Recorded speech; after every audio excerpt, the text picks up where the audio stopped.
이 복된 시간에 주시는 하나님 말씀 함께 보겠습니다. 오늘 우리에게 주신 하나님 말씀은 구약 성경 창세기 4장 1절부터 7절까지 말씀입니다.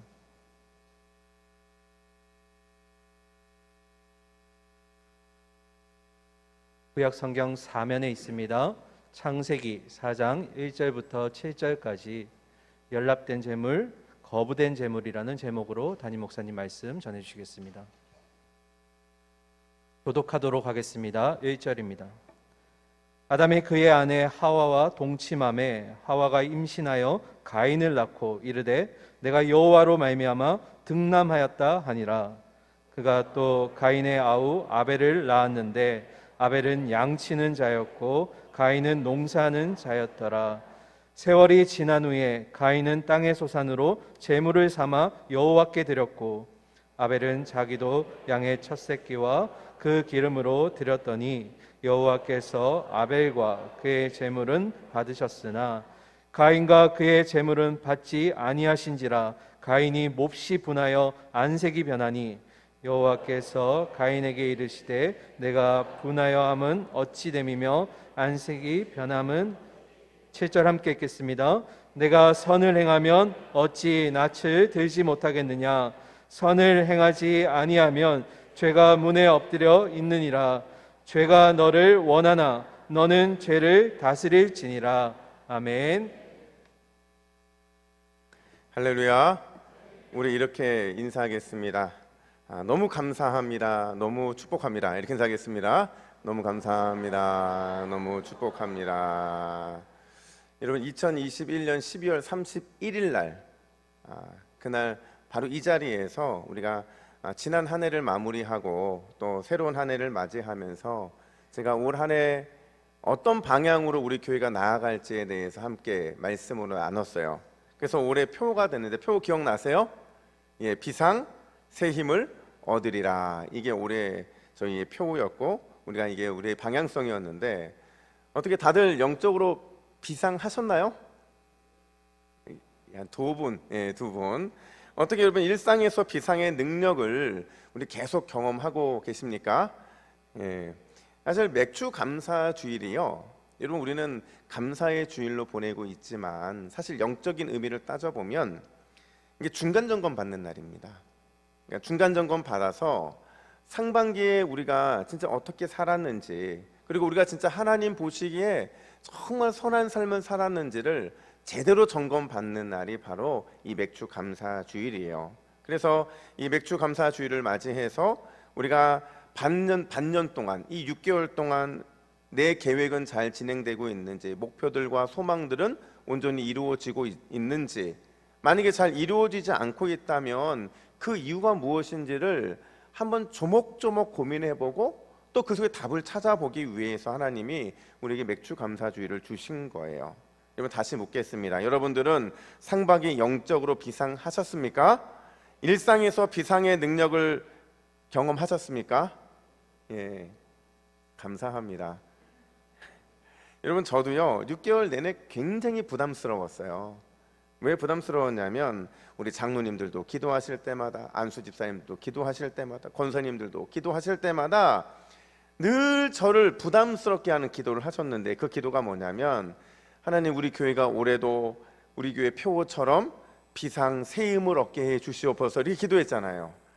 저도 이 중간 점검이 다가오면 다가올수록 너무 부담이 되는 거예요. 처음에는 할 수 있을 것 같았거든요. 1월달, 2월달만 되더라도 뭐 할 수 있어 이랬는데 점점 중간 정도 이제 6월 가까이 올수록 마음이 부담이 되는 거예요. 그럼 자꾸 묻게 되는 거죠. 우리 교회가 진짜 계속해서 비상하고 있는가? 우리 성도님들이 계속 비상의 은혜를 누리고 있는가? 그들의 삶이 비상하고 있고 인생이 비상하고 있고 또 신앙과 경제적인 상황도 비상하고 있는가? 관계적인 상황들도 더 많이 비상의 은혜를 능력을 경험하고 있는가? 근데 안 물을 수가 없는 거예요. 근데 단순히 성도들만 그런 게 아니고요. 그냥 저한테도 그런 질문이 자꾸 던져지는 겁니다. 나는 비상하는 목사인가? 내 믿음은, 내 기도는, 내 영성은, 내 마음과 생각은 진짜 하나님 보시기에 그렇게 선하게 비상하고 있는가? 이런 의문들이 계속 들고 있다는 거죠. 여러분, 우리는 진짜 상반기의 비상의 은혜를 우리가 기도하고 계획 세웠던 것처럼 그렇게 우리가 누리고 있을까요? 어떤 목사님이 계셨대요. 근데 이 목사님 목회 참 힘드셨다고 그래요. 왜냐하면 이 목사님도 목회를 하다 보니까 가장 힘든 게 이제 사람들의 비난인데, 늘 열심히 한다고 했는데 자꾸 뭐라고 하니까 마음이 너무 힘들었다는 거죠. 여러분 생각해 보세요. 목사님은 한 분인데 그 목사님한테 말하는 사람은 몇 명이에요? 엄청 많았을 겁니다. 그러니까 제가 담임 목사가 되고 나니까 조금 이 목사님 마음이 이해가 될 것 같아요. 그러니까 목사님이 참 마음이 힘들어서 그냥 고민하다가 그냥 진짜 이제는 목회를 관둬야겠다 해서 책상에 앉아서 이제 이 사직서를 쓰는 거예요. 사직서 쓰고 이름 아무개 목사, 저는 일신상의 이유로 담임 목사직을 사임합니다. 그리고 이 날짜를 쓰고 밑에 사인을 딱 하고서 이제 교회를 나가려는데 교회 우체통에 어떤 편지 하나가 와 있는데 누가 보낸지는 모르겠대요. 받는 사람만 이름만 있는 거예요. 그 받는 사람 이름에 담임 목사님 이름이 딱 있는 거예요. 누가 보냈지 생각하고 이제 딱 열어봤더니 편지에 글자가 딱 두 글자가 있더래요. 그 두 글자가 뭐였는 줄 아세요? 바보. 바보. 누가 보낸지 모르겠는 거예요. 그러니까 딱 정중간에 바보 딱 써 있으니까 갑자기 또 화가 확 올라오더래요. 근데 잘했다. 내가 이런 교회 내가 때려치고 말지. 그러고서 이제 집으로 쭉 가고 있는데 자꾸 그 말이 이 귀에 들리는 것 같은 거예요. 바보, 이 바보 막 이런 게 진짜 자기가 미련하고 바보같이 느껴져가지고 내가 이렇게는 내가 안 되겠다 싶어가지고 다시 목양실에 와서 기도하는데 하나님 마음을 막 이렇게 만져주시는 거예요.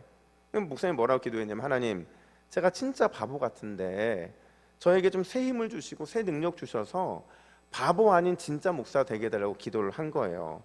근데 이렇게 한참 기도하다 보니까 갑자기 마음이 억울한 생각이 들더래요. 어떤 억울함이냐면, 내가 이 바보라는 단어가 나에게 이렇게 큰 은혜를 줬는데 이거 나만 갖고 있으면 안 되겠다 생각이 들더라는 거죠.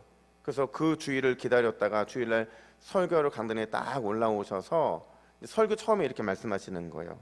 여러분, 제가 지난주에 편지 하나를 받았는데 내용은 하나도 없고 거기에 보낸 사람 이름만 있더라고요. 그것도 내용 한중간에. 혹시 우리 교회에 이 편지를 써서 보낸 바보 씨가 누구신가요? 지금 못 웃는 분들은 이 의미를 모르신 거예요. 여러분, 의미가 아시겠죠? 그러니까 성도들도 목사님의 마음을 이해하게 되었다라는 거죠. 여러분, 이제 2022년도 하반기가 시작이 됐어요. 딱 오늘부터 하반기거든요.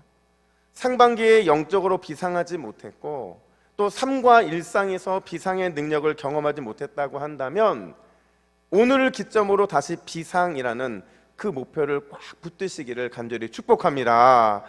만약에 이미 영적인 비상을 누린 분도 있을 거예요. 일상의 비상을 막 경험하면서 그 은혜와 삶이 열어주시는 하나님의 축복이 막 내 안에 기쁨으로 다가오는 분도 계실 거예요. 그런 분들은요, 다시 더 높은 비상, 더 큰 비상, 더 위대한 비상을 꿈꾸시기를 간절히 축복합니다. 여러분, 어떻게 그럴 수 있을까요? 어떻게 우리가 다시 또 다른 비상이라는 꿈과 비전을 갖고 살아갈 수 있을까? 오늘 본문이 그 방법을 말해주고 있다라는 거죠. 여러분, 오늘 본문은 우리가 너무도 잘 알고 있는 가인과 아벨의 제사 이야기예요. 이야기 모르는 사람 누가 있겠어요?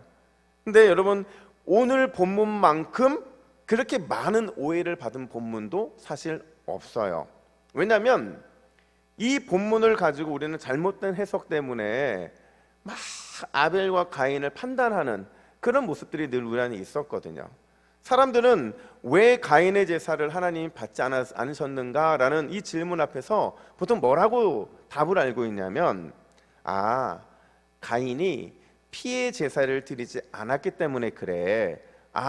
가인이 정성이 부족한 제사를 드렸기 때문에 그래. 우리는 보통 이렇게 알고 있다는 거죠. 근데 여러분, 성경 어디에도요, 가인이 피의 제사를 드리지 않아서 하나님이 그 제사를 받지 않았다? 이렇게 말한 본문이 없어요. 또 그의 정성이 아벨보다 부족했기 때문에 그랬다? 이런 말도 없다는 거죠. 그러니까 단지 우리가 추측을 해서 그러지 않았을까라는 그런 상상을 할 뿐이라는 거예요. 근데 중요한 건 뭐냐면 변하지 않는 진리, 가인과 아벨의 제사, 즉 그 둘이 올려드린 예배가 이 두 사람의 운명을 완전히 바꿔놨다는 거죠.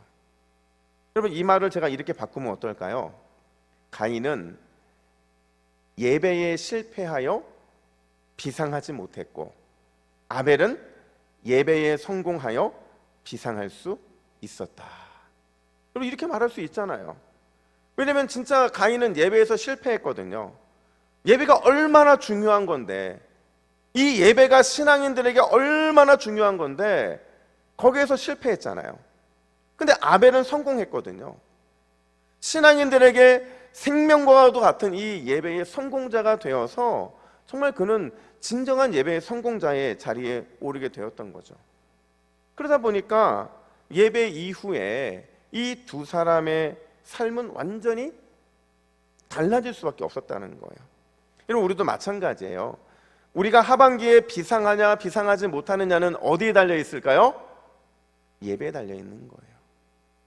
우리가 비상하냐 비상하지 못하느냐는 철저하게 예배에 달려 있는 거예요. 우리가 예배에서 성공하면 하반기에 반드시 비상의 은혜를 누리게 될 줄로 믿습니다. 근데 우리가 예배에서 실패하면요, 이미 우리 하반기는 끝이 난 거예요. 그 예배가 오늘부터 시작되잖아요. 이 예배에서 실패하면 우리의 하반기는 보지 않아도 끝이에요. 비상은 고사하고요, 낙상할 겁니다. 낙상은 고사하고 어쩌면 추락할 수도 있다는 거예요. 우리의 신앙과 우리의 삶이. 얼마나 두려운 말입니까? 결국 우리가 하반기에 어떻게 비상할 수 있느냐? 비상하기 위해서는 반드시 예배의 성공자가 되어야 되는 줄로 믿습니다. 예배 성공자가 돼서 영적 비상을 누리고 일상의 비상을 누리는 것, 그게 우리의 첫 번째 목표가 되어야 한다라는 거예요. 여러분, 그렇다면 과연 우리가 어떻게 예배의 성공자 또 예배의 승리자가 될 수 있을까? 첫 번째로요, 감사 테스트에 성공한 예배자가 되어야 된다는 거예요. 한번 따라해 볼까요? 감사 테스트에 성공한 예배자가 됩시다. 크게 안 하니까 옆 사람한테 감사 테스트에 성공한 예배자가 됩시다. 여러분, 오늘 보면 3절에 보면 3절 이렇게 시작을 합니다. 제가 이 3절을 보는데 순간 전율이 쫙 올랐어요. 오늘 3절은 뭐냐면 세월이 지난 후에 이렇게 설명을 해요. 공동 번역에 보니까 이 본문을 때가 되어 이렇게 말하고 있거든요. 이건 무슨 얘기냐면요, 그냥 가인과 아벨이 태어나서 시간이 쭉 흘렀다는 게 아니에요. 그냥 시간만 흐른 게 아니고 정해진 때를 향해서 시간이 흘러갔고 그 때가 되어서 바로 지금 이 순간에 시간이 멈춘 거죠. 시간을 누가 창조하셨어요? 하나님이 창조하셨잖아요. 하나님이 창조하신 그 시간이 정확한 하나님의 타이밍이 됐다는 거예요. 이 타이밍을 저는 뭐라고 부르냐면 감사를 알 때라고 부르고 싶어요.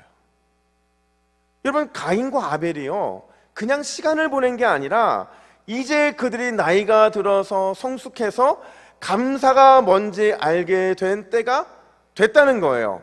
왜 이렇게 해석을 할 수 있냐면요, 오늘 지금까지는 그런 기록이 없다가 갑자기 바로 지금 이 두 사람이 하나님께 예배하기 위해서 제물을 가져오잖아요. 빈손이 아니고 제물을 가져온다는 건 뭐예요? 그동안 지난 세월 동안 그들이 누려왔던 이 모든 것들에 대해서 반응하게 됐다는 거예요. 지금까지 그래 본 적이 없거든요. 그냥 자신들에게 맡겨진 일을 열심히 했는데 이제 조금 성숙해져서 지난 세월 동안 누려왔던 이 모든 것들에 대해서 반응할 수 있는 마음이 준비가 됐다라는 거예요. 따라서 지금 이 두 사람은요, 하나님 앞에 감사해야 될 때가 되자 그 하나님 앞에서 감사 테스트를 받게 됐다라는 겁니다. 여러분, 이 감사 테스트에 두 사람이 어떻게 나아가냐면 우리 3절과 4절 상반절 말씀을 우리 화면 보시고 같이 읽습니다. 시작. 세월이 지난 후에 가인은 땅의 소산으로 제물을 삼아 여호와께 드렸고 아벨은 자기도 양의 첫 새끼와 그 기름으로 드렸더니. 아멘. 여러분, 가인은요 그 아버지의 가업을 이어받아요. 아버지가 뭐 했어요? 농사했죠. 너희가 땅에서 수고해야 그걸 먹을 수 있다고 하나님이 말씀하셨잖아요. 가인은 그 아버지 아담처럼 농부가 되어서 땅의 소산을 하나님께 기르게 됩니다. 아벨은요, 아벨은 아버지의 가업이 아니고 새로운 직업을 개척해서 우유를 짜고 가죽을 얻어서 활용하는 이런 목자가 되게 돼요. 그리고 자신이 양육했던 양과 그 기름을 하나님께 올려드리게 됐다는 거죠. 근데 여러분 잘 아시는 것처럼 중요한 건 뭐냐면 하나님께서 누구의 제물만 받으셨어요? 아벨의 제물만 받으셨다라는 거죠. 이걸 바꿔 말하면 가인의 제물을 아주 단호하게 거절하셨다는 거예요. 그 본문, 그 이유에 대해서 오늘 본문은 뭐라고 말을 하냐면 우리 4절 하반절부터 5절 상반절까지 화면 보시고 같이 읽습니다. 시작. 여호와께서 아벨과 그의 제물을 받으셨으나 가인과 그의 제물은 받지 아니하신지라. 아멘. 여러분, 이 본문을 자세히 보세요. 다시 한번 화면에 비춰주시면 이 본문에서 아주 두 가지가 이 대조적으로 등장하고 있어요. 보이세요? 아벨과 그의 제물, 그리고 가인과 그의 제물이 똑같이 비교되고 있다는 거죠. 이게 오늘 본문의 핵심이라는 겁니다. 하나님께서 아벨의 제물은 받으시고 가인의 제물은 거절하신 이유가 바로 여기에 등장한다는 거예요. 여러분, 그 이유가 뭐냐면요, 하나님은 가인 아벨이라고 하는 예배자와 가인과 아벨의 예배자가 가지고 나온 그 제물을 같은 것으로 보시기 때문에 그렇다는 겁니다.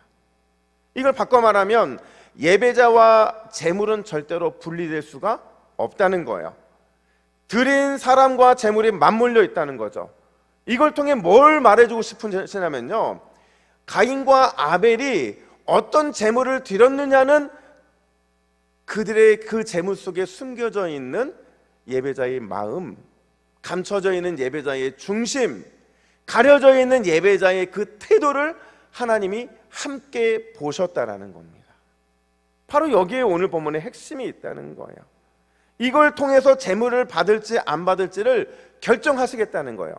바꿔 말하면 그가 어떤 제물을 가져왔느냐, 그 품목이 중요한 게 아니라는 거예요. 그들이 그 제물을 드린 태도, 거기에 바로 문제가 있다는 거죠. 이걸 가인과 아벨의 제물이라면 대입을 해보세요. 여러분, 왜 하나님께서 가인의 제물을 안 받으셨냐면 그가 가져온 그 제물 속에, 그 예물 속에 그의 숨겨진 마음, 감춰진 중심, 가려진 태도에 문제가 있었다는 거예요. 제물을 드린 그의 태도에 문제가 있었다는 거죠. 반면에 아벨과 그의 제물은요, 너무 좋았던 거예요. 왜요?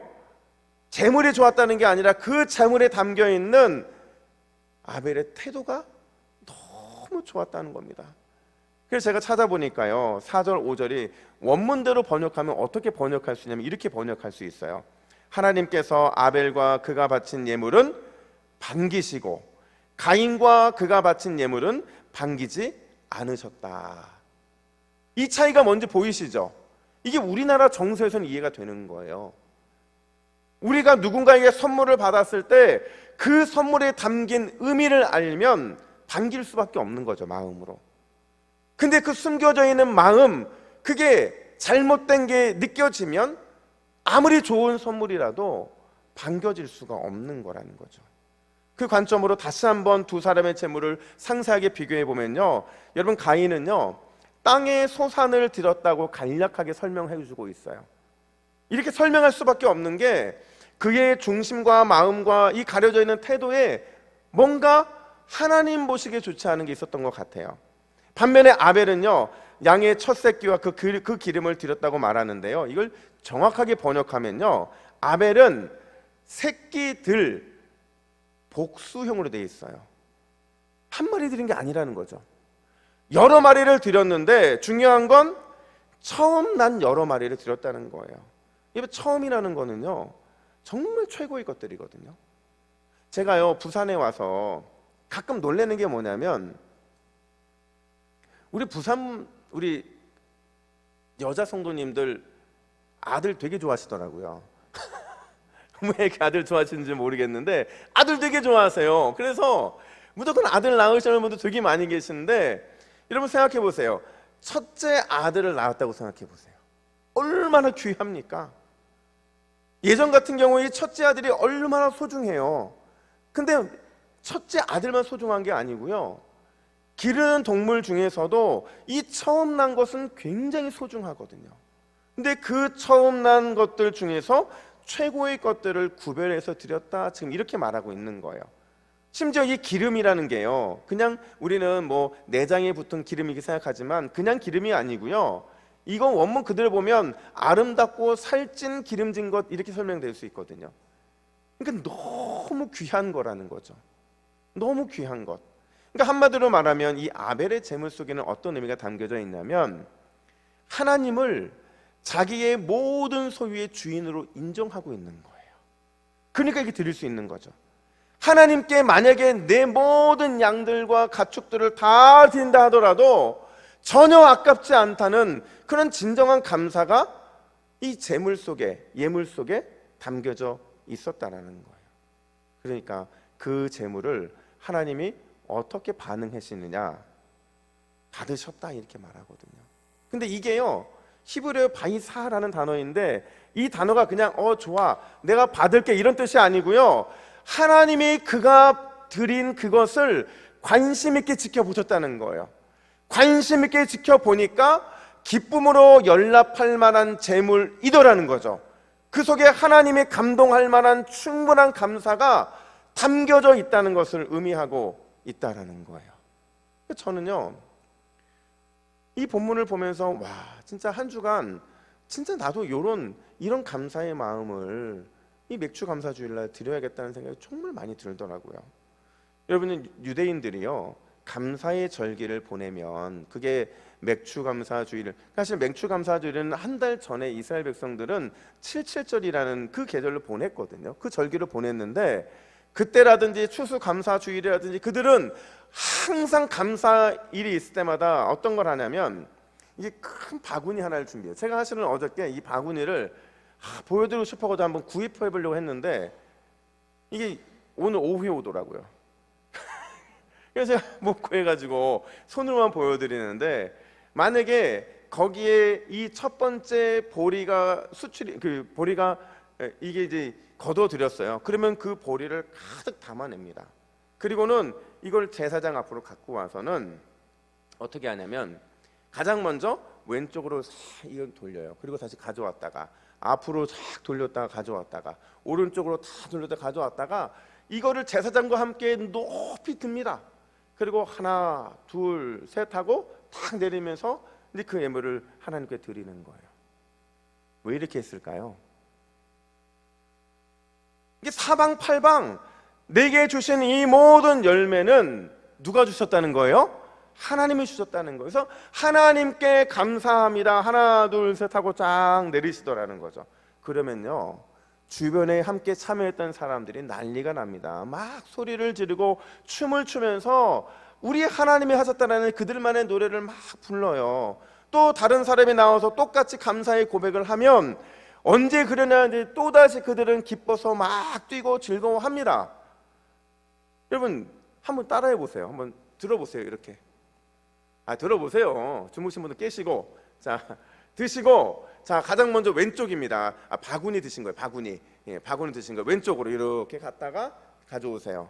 앞으로 갔다가 가져오세요. 우측으로 갔다가 가져오세요. 높이 듭니다. 하나님이 주셨습니다. 하나, 둘, 셋 가져오세요.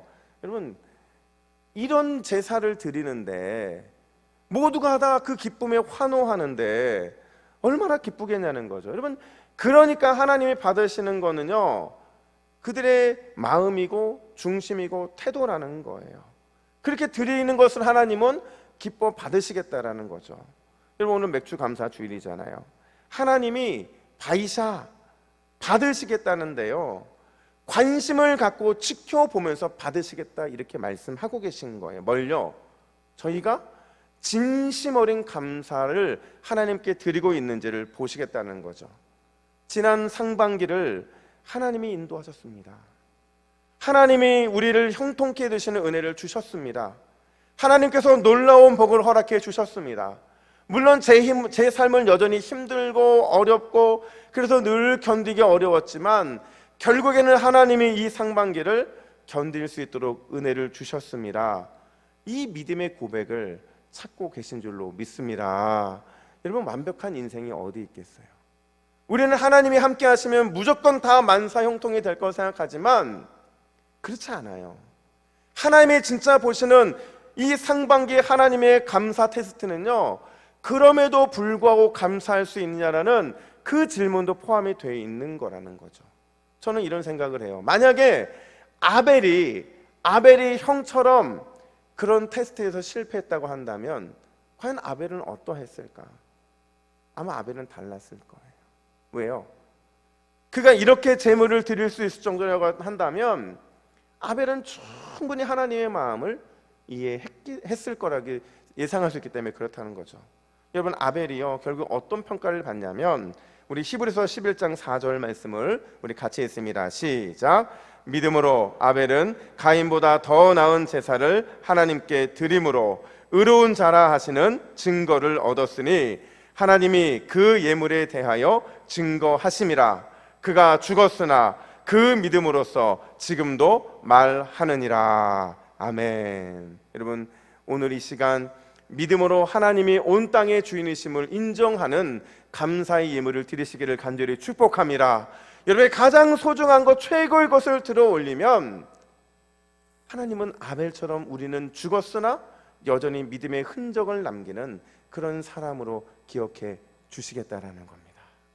이번 상반기를 테스트하는 오늘 이 아침에 주님 앞에 아벨처럼 죽었으나 여전히 믿음의 흔적을 남겼다는 그 믿음의 하나님의 고백으로 승리하는 저와 여러분 되기를 예수님의 이름으로 축복합니다. 뿐만 아니라 두 번째로 우리는 예배 그 이후에 성공자가 되어야 한다라는 겁니다. 한번 따라할까요? 예배 그 이후에 성공자가 됩시다. 잘 안 따라하니까 다 옆에 분들에게 예배 그 이후에 성공자가 됩시다. 여러분, 어떻게 예배 그 이후에 성공자가 될 수 있을까요? 사실 오늘 본문에는요, 성공한 예배자는 아벨인데 아벨이 일찍 죽음으로 인해서 예배 성공자의 삶이 나타나고 있지 않아요. 근데 신기한 게도 가인은 그 이후의 삶에 대해서 매우 상세하게 묘사해 주고 있는데, 여러분, 가인은 예배 이후에 어떤 태도를 보이느냐? 5절 하반절 말씀 우리 화면 보시고 같이 읽습니다. 시작. 가인이 몹시 분하여 안색이 변하니. 가인의 첫 번째 반응이 뭐예요? 분노였다는 거죠. 여러분, 상식적으로 생각해 보세요. 상식적으로 우리가 예배 이후에 분노하는 게 옳아요, 옳지 않아요? 절대 옳지 않습니다. 예배 이후에 우리는 절대 분노하면 안 되는 사람들이에요. 이건 상식인 거죠. 물론 하나님께서 자신의 예배를 받지 않으셨으니까 섭섭한 마음에 그럴 수도 있었을 거예요. 근데 가인의 분노가 얼마나 무서운 분노냐면요, 여러분 한번 생각해 보세요. 이 가인의 분노에는 두 가지 숨겨져 있는 문제가 있는데, 첫 번째는 뭐냐면 이 분노는 하나님의 주권에 대한 도전이었다는 거예요. 여러분, 물어볼게요. 여러분, 예배를 받고 안 받고는 누구의 마음일까요? 다시, 예배를 받고 안 받고는 누구의 마음이에요? 하나님의 마음이에요. 그러니까 하나님의 마음이었다라는 얘기는요, 하나님이 거절하고 싶으면 거절할 수도 있다는 거예요. 그러니까 우리 입장에서는 하나님이 내 예배를 받지 않았다고 분노할 필요도 없고 섭섭할 필요도 없는 거예요. 그냥 하나님의 그 예배 드림 그 자체 속에서 내 예배를 받아주심에 대한 감사의 마음을 우리는 갖고 있으면 된다는 거죠. 왜 내 예배를 안 받으셨냐고, 왜 내 예물 받지 않으셨냐고 분노하는 것 자체가 월권이라는 거죠. 근데 또 다른 문제가 있어요. 어떤 문제냐면, 이게 진짜 중요한 건데, 가인의 분노는요, 나는 이제부터 하나님을 향해 서지 않겠다라는, 하나님을 향해 서 있지 않겠다는 선전포고였다라는 거예요. 7절을 보시면 선을 행한다, 선을 행하지 아니하면, 이게 두 번 쓰이고 있거든요. 여러분, 선이라는 게요, 성경의 선은 하나님과 나와의 관계를 의미하는 겁니다. 윤리적인 걸 얘기하는 게 아니라 그건 2차적인 얘기예요. 선은 하나님과 나와의 관계를 의미하는 거예요. 그러니까 선을 행한다는 건 뭐냐면 하나님과 좋은 관계를 유지한다는 거예요. 하나님을 향해 서 있다는 거죠. 반대로 선을 행하지 않는다는 건 뭐냐면 하나님과의 관계가 하나님의 관계를 깨겠다는 거예요. 하나님을 향해 서 있기를 거절하겠다라는 거죠. 그러니까 지금 이 가인의 이 모습이 하나님 보시기에는 그랬다라는 거예요. 그런 그를 향해서 하나님이 어떻게 경고하시냐면 7절 중반절 말씀 우리 함께 같이 읽습니다. 시작. 선을 행하지 아니하면 죄가 문에 엎드러져 있느니라. 아멘. 무슨 말이냐면요, 우리가 때로는 예배에 실패한 것처럼 느껴질 수 있어요. 그날따라 졸음이 많이 쏟아지고 그날따라 말씀이 귀에 안 들어오고 찬양을 해도 그렇게 내게 은혜가 안 될 때도 있고 기도하는 분이 또 쉴 때도 있어요. 그러니까 우리의 예배를 보면 예배에서 내가 실패하고 돌아간 것처럼 느껴지고 그것 때문에 마음이 상심될 때도 있거든요. 근데 이 말은 무슨 얘기냐면 그럼에도 불구하고 계속해서 하나님을 향해 서 있으라는 거예요. 하나님을 향해 서 있어야 된다는 거죠. 왜요? 그렇지 않으면 오히려 예배를 통해 죄가 틈을 타 공격을 하고 사탄의 무시무시한 공격이 우리의 심령을 향해 달려온다는 거기 때문이죠. 얼마나 무서운 말인지 모릅니다. 여러분, 상식적으로 사탄이 예배 이전과 이후 중에서 언제 우리를 더 많이 공격할까요? 언제? 예배 전이에요? 예배 후예요? 당연히 예배 후죠. 왜요? 받은 은혜 다 쏟을 수 있거든요. 그 공격해서 무너뜨릴 수만 있으면 받은 은혜 다 쏟을 수 있고요. 심지어 예배의 은혜 받기에 실패한 사람들은요, 이 공격 하나로 그의 이 삶 자체가 일주일 동안 흔들릴 수 있는 거예요.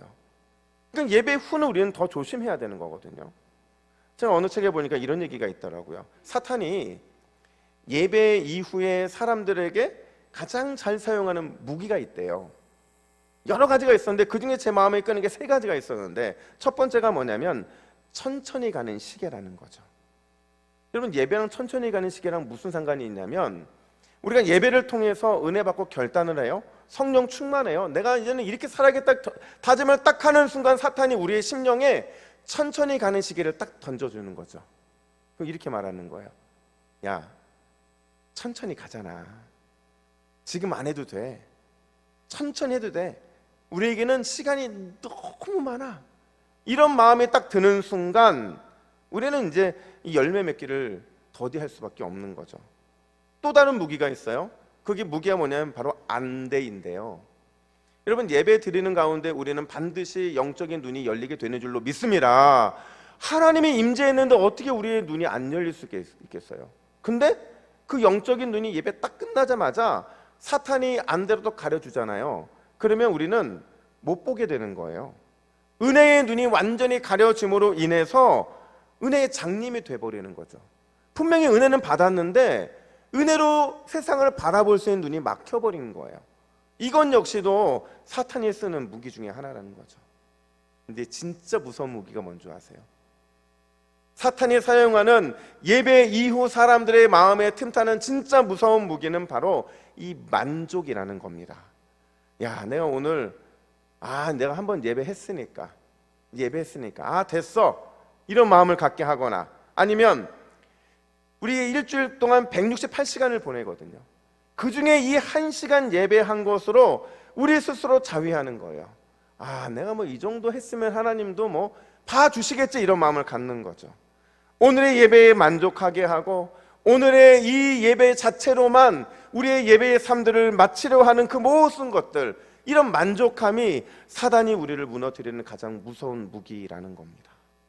여러분, 하반기의 비상의 은혜, 비상의 일상을 경험하기 위해서는 반드시 우리는 성공적인 예배자, 승리의 예배자가 되어야 되는 줄로 믿습니다. 사단과 싸워야 되는 거예요. 예배에 목숨을 걸고 싸워야 되는 거죠. 이 예배를 지켜내기 위해서 생명을 걸게 될 때 하나님께서는 우리에게 그런 우리의 마음을 받으시고 그런 우리의 재물을 받으시겠다, 이렇게 말씀하고 계신 거예요. 여러분, 오늘 우리는 이런 다짐으로 함께 이번 하반기를 맞이했으면 좋겠는데요. 어떤 분이 저한테 그러더라고요. 목사님 요즘에 자꾸 군인처럼 하신다고, 손 들고 뭐 이렇게 한다고. 근데 하면 좀 어때요? 군인처럼, 우리 영적인 군사들인데, 그죠? 우리 오른손을 드시고, 우리 화면 보시면요, 화면 보시면 이 세 가지가 나오는데, 별표 있죠 여러분? 별표. 예, 별표 잘 보시고 우리 천천히 같이 믿음의 고백을 함께 하겠습니다. 시작. 나는 아벨과 같이 온전한 감사 믿음으로 하나님의 테스트를 통과하겠습니다. 나는 예배 그 이후 계속해서 하나님을 향해 서 있겠습니다. 나는 생활 예배를 통해 비상의 역사, 비상의 은혜를 누리겠습니다. 할렐루야. 여러분 잘 하셨어요? 그냥 이루고 하신 것 같은데 한 번 더 할까요? 다시 한번 합시다. 이거 이렇게 여러분, 영적 군사들이 너무 힘이 없잖아요. 여러분 이렇게 하시다가 50견도 나올 줄로 믿습니다. 자, 다시, 자, 시작. 나는 아벨과 같이 온전한 감사 믿음으로 하나님의 테스트를 통과하겠습니다. 나는 예배 그 이후 계속해서 하나님을 향해 서 있겠습니다. 나는 생활 예배를 통해 비상의 역사, 비상의 은혜를 누리겠습니다. 할렐루야. 이런 은혜를 함께 누리는 이번 하반기가 되기를 예수님의 이름으로 축복합니다. 기도하겠습니다. 하나님 아버지, 하나님께서는 참되게 예배하는 자들을 찾으시는 줄로 믿습니다. 오늘 맥주 감사 주일을 맞이하여 진실한 마음과 진실한 감사로 하나님을 참되게 예배하오니 주여 우리의 예배, 우리의 감사를 기뻐 받아 주시옵소서. 우리가 하반기를 시작하며 반드시 예배의 승리자, 예배의 성공자가 되기를 간절히 원합니다. 끝까지 그리고 변함없이 하나님만을 향해 서 있게 하여 주시고 나의 예배를 기뻐 받아 주시는 것, 그것만으로도 엄청난 감사의 제목이 되게 하여 주시옵소서.